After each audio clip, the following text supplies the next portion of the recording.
নমস্কার। আজকে যে বিষয় নিয়ে আলোচনা করতে চলেছি সেই বিষয়টা হচ্ছে যে ভিখারি।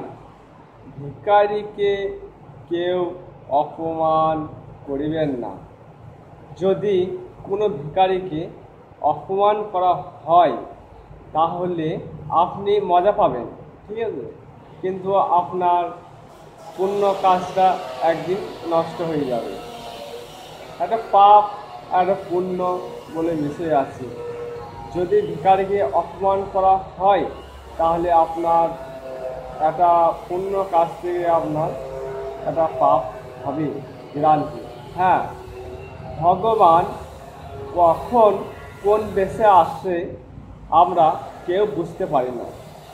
হ্যাঁ, তাই ভিখারিকে কেউ অপমান করিবেন না।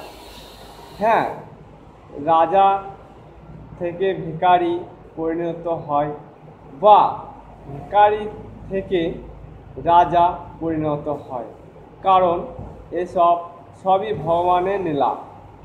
তাই হ্যাঁ, আমরা যে কোনো কাজকর্ম করি না কেন, যতই ব্যস্ত মাঝে থাকি, কোনো ভিখারি যদি আপনার দরবারে আসে বা দরজার সামনে আসে তাহলে আপনার যতটুকু সামর্থ্য আপনি ততটুকু দেবেন।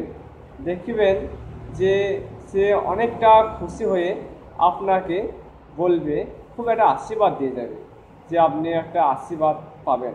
হ্যাঁ, একটা ভিখারির কাছে যেটা আপনি যদি আশীর্বাদ পান না, আপনার খুবই ভালো হবে। ভিখারিকে কেউ হাতে মুঠো করে ভিক দিবেন না।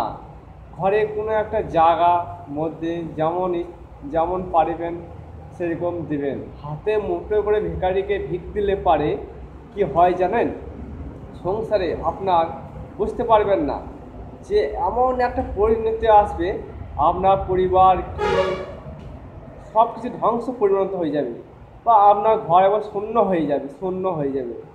যদি হ্যাঁ আপনার সামর্থ্য না থাকে, আপনি বলবেন যে ঘুরে আসবে, ঠিক আছে। আপনার যদি সামর্থ্য থাকে, যদি ভিখারিকে ভিক দিতে যান, তাহলে আপনি হাতের মুঠোয় করে যদি ভিক্ষা দেন না, তাহলে খুবই অমঙ্গল হয় সংসার দিক থেকে। হ্যাঁ, আর একটা কথা, যখনই দেখবেন যে ভিখারি এসেছে আপনার দরবারে, তখনই যে জায়গাতে আপনি যে কোনো সিধে দিচ্ছেন, সেটা যদি চালের সিধে দেন, সেই চালের মধ্যে মানে থালার মধ্যে বা যে কোনো জায়গার মধ্যে কোনো চাল না লেগে থাকে, যদি একটা চাল যদি লেগে থাকে তাহলে আপনাকে ভিক্ষা দেওয়া হয় না, সম্পূর্ণ ঝেড়ে দেবেন।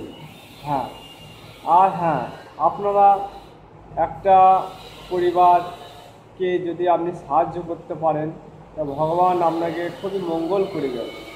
কারণ যে সব ভগবান সবাইকে সমান দেয়নি, কাউকে বড় লোক করেছে, কাউকে ছোটো লোক করেছে। হ্যাঁ, যারা খুবই গরিব মানুষ, তারা খুবই কষ্টের মধ্যে দিন কাটায়। যদি তাদের একটু একটু সাহায্য করি, তাহলে তাদের জীবনটা খুব সুখময় হবে। তারা কিছু বড়লোকও হতে চায় না, খুব গরিব হতে চায় না, তারা দুমুঠো খাবারের জন্য তারা আসে। দেখবেন এরকম সংসারে অনেকে আছে। তাই আপনারা একটা কাজ করিবেন, দেখিবেন যে আপনাদের যদি কোনো ঠাকুরতলায় পুজো দিতে যান বা কোনো জায়গায় তীর্থস্থানে গেলেন, অনেক ভিখারি বা অনেক কিছু থাকবে। হ্যাঁ, আপনার যদি সামর্থ্য থাকে আপনি দেবেন, আর আপনার যদি সামর্থ্য না থাকে আপনি না দিতেও পারেন, এতে কোনো পাপ হয় না। কারণ আপনার যে সামর্থ্য থাকবে, আপনার দিনটাও কাটবে, তারপরে তো আপনি অপরজনকে দিন কাটাবেন। আপনি যদি ভালো না থাকেন তাহলে অপরজনকে কাটাবেন কীভাবে? হ্যাঁ, আপনার সামর্থ্য থাকলে আপনি নিশ্চয়ই দেবেন। নমস্কার।